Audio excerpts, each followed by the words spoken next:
Elsewhere, the internal crisis and the ruling All Progressives Congress seems to be escalating. Now, this time, the Director General of the APC Governors Forum, the Progressive Governors Forum, Mr. Saliu Lukman, has blamed the problems of the party on the national chairman, on Mr. Adams Oshiomhole. The DG has told Mr. Oshiomhole that the APC is worse off under him and bluntly says he is in denial.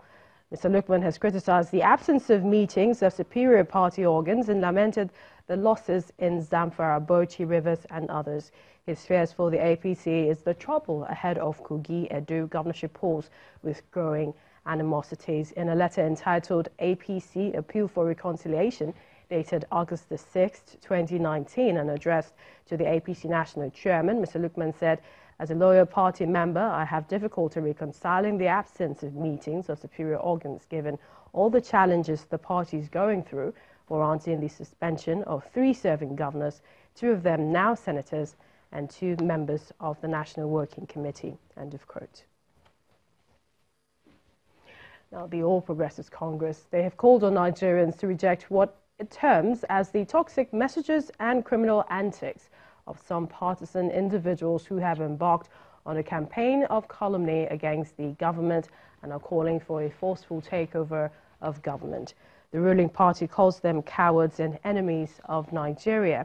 In a statement by the party's publicity secretary, Mr. Lanre Issa-Onilu, the party says the recent arrest of Mr. Omoyele Sowore by the Department of State Services must be seen for what it is, a legal and timely action by the security services to protect our democracy and protect the country and its citizens against any action that threatens our collective peace and safety.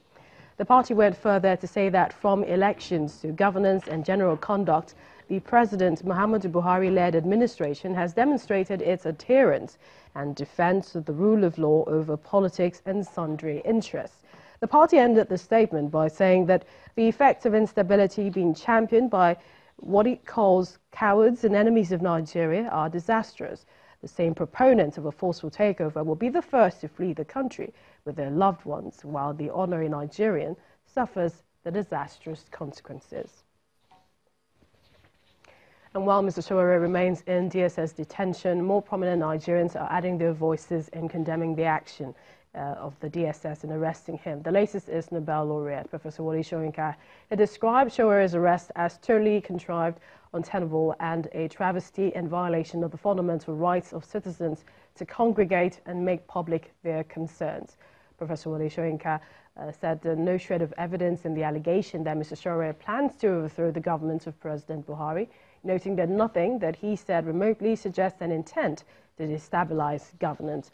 In the words of the literary icon, quote, "Demonstrations and processions are time-honored democratic ways of drawing not only the attention of government to ills, but of mobilizing the public towards a proactive consciousness of their condition and thereby exhorting civil society also to devise means of ameliorating their condition through their own efforts." End of quote.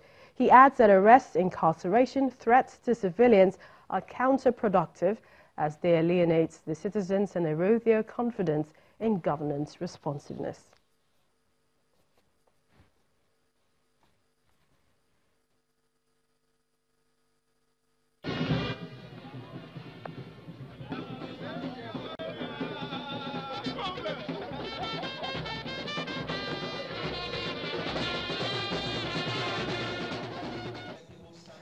The Ekiti State government says it remains committed to closing the gap between poverty and prosperity among young people in line with the Sustainable Development Goals (SDG).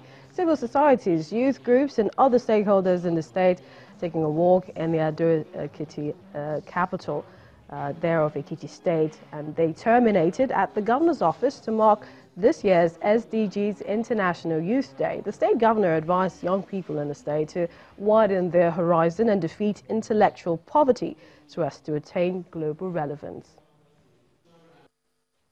We have not hidden our concern to eradicate the relationship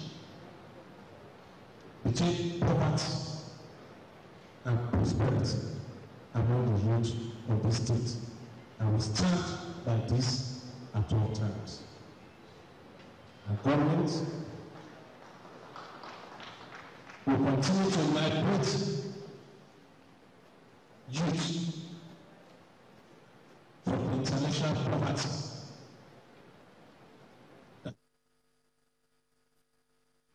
And that's the Chief of Staff to the Ekiti State Governor there, talking about the keen interest of the state in fighting poverty. Well, that's the program this afternoon. We'd like to thank you for watching. Don't forget, you can join the conversation on our social media platforms at Channels TV, at CTV Politics, #Lunchtime Politics. I'm Millicent Walker. I'll see you soon.